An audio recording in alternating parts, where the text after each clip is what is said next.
O Catecismo em um ano.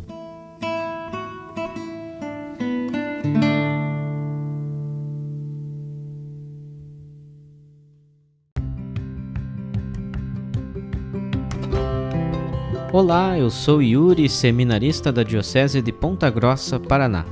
Você está ouvindo o podcast O Catecismo em um ano.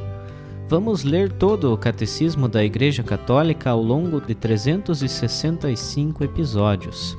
Estamos utilizando a tradução em português apresentada pela CNBB em 2013, baseada na edição típica em latim de 1997. Baixe o plano de leitura por meio de um link que você encontra na página do Instagram O Catecismo em um ano ou na descrição desse podcast.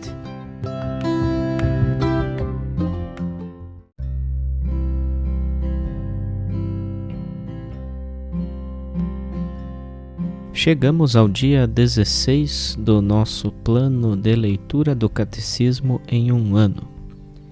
Estamos na primeira parte do Catecismo, a profissão de fé. Na primeira sessão, eu creio, nós cremos, no capítulo 2, Deus vem ao encontro do homem. Hoje leremos o segundo item do artigo 3º que trata da Sagrada Escritura. E para tanto leremos os números 105 a 108.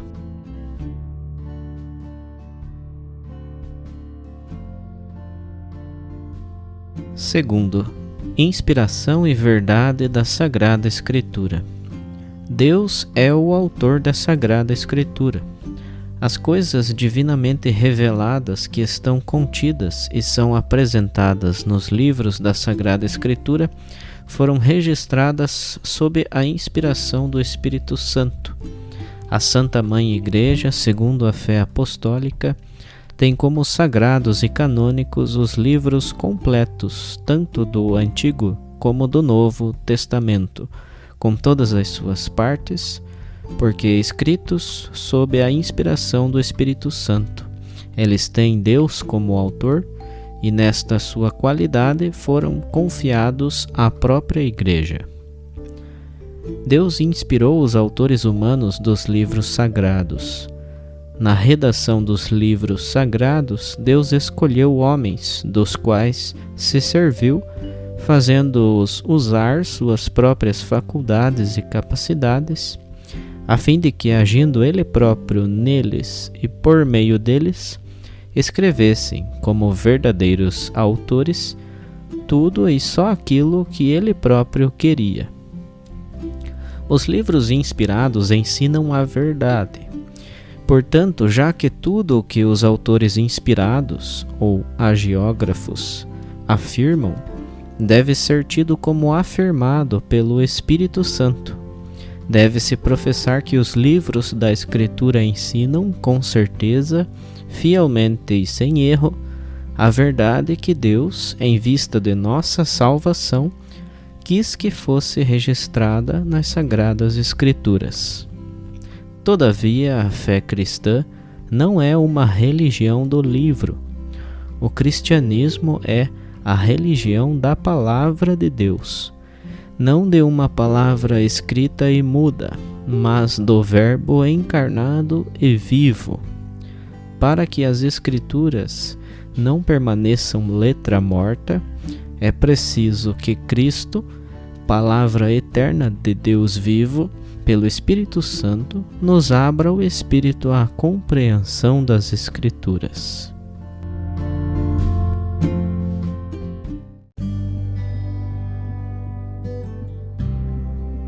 Como um comentário adicional para hoje, vamos ler um discurso do Papa Francisco por ocasião de um congresso internacional com a temática da Sagrada Escritura.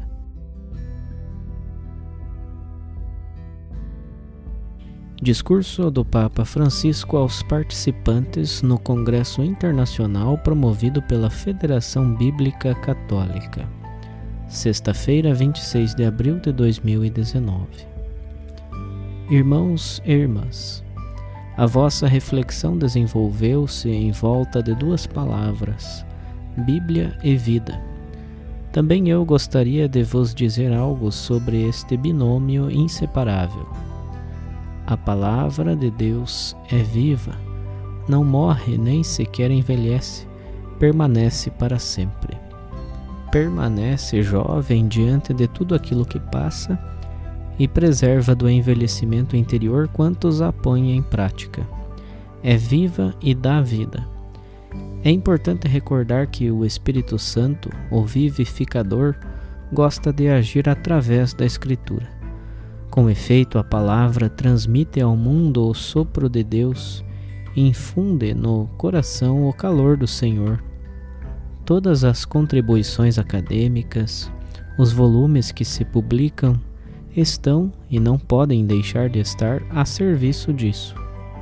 São como a lenha que, recolhida e amontoada cansativamente, serve para aquecer. Mas do mesmo modo que a lenha não produz calor por si só, também os melhores estudos não o farão. É preciso o fogo, é necessário o Espírito para que a Bíblia arda no coração e se torne vida.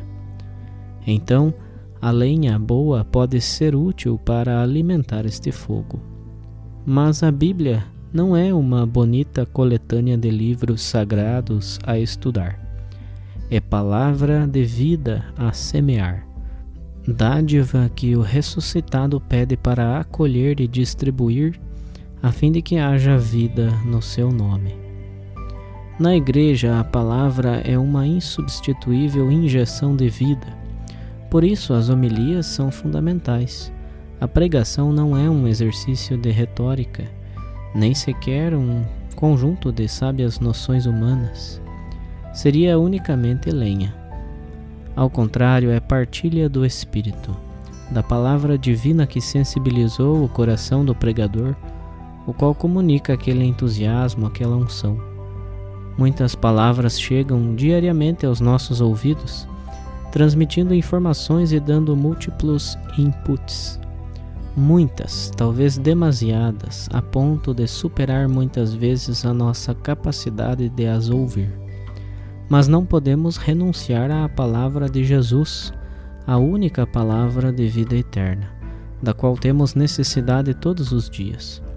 Seria bom ver florescer uma nova estação de maior amor pela Sagrada Escritura da parte de todos os membros do povo de Deus, de modo que se aprofunde a relação com a própria pessoa de Jesus.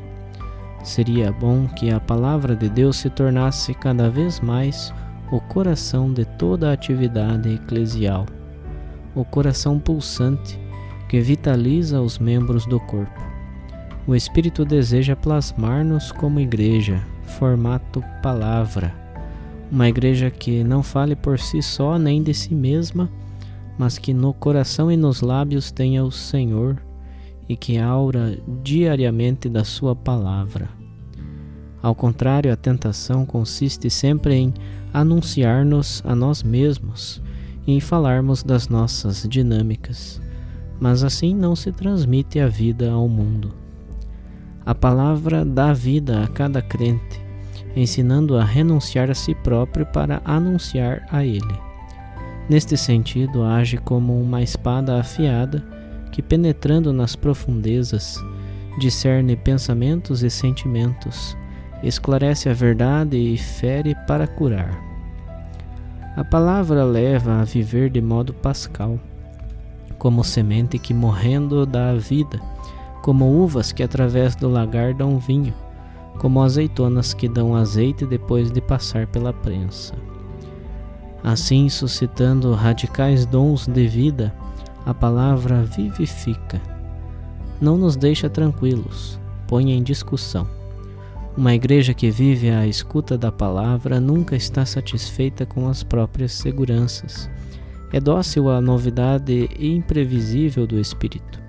Não se cansa de anunciar, não cede à desilusão, não se rende na promoção da comunhão a todos os níveis, porque a palavra chama à unidade e convida cada um a ouvir o outro, superando os próprios particularismos.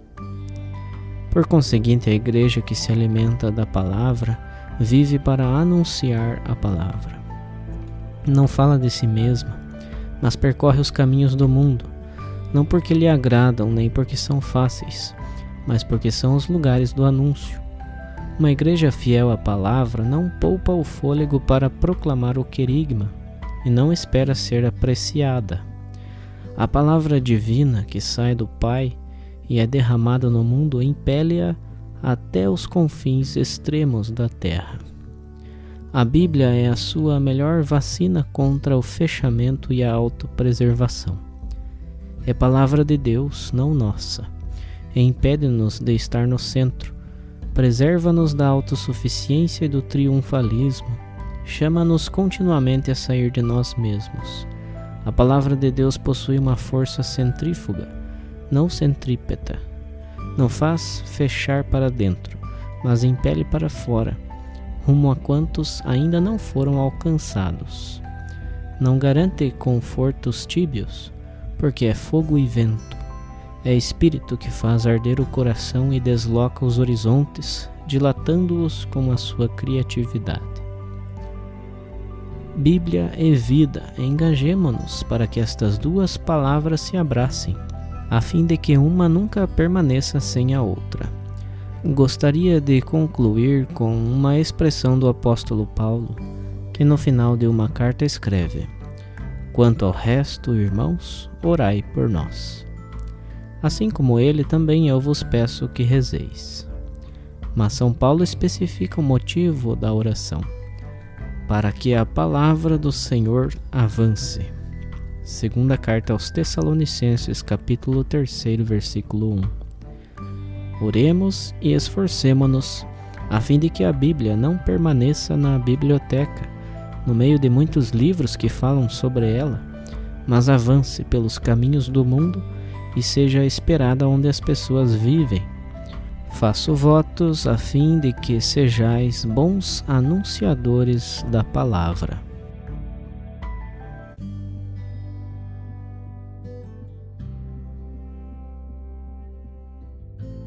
Os textos dos discursos papais encontram-se na íntegra no site da Santa Sé, vatican.va.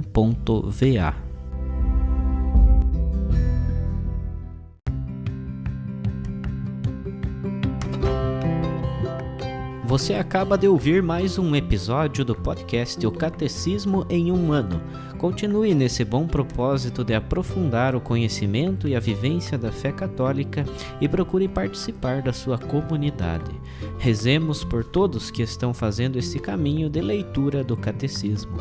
Até amanhã!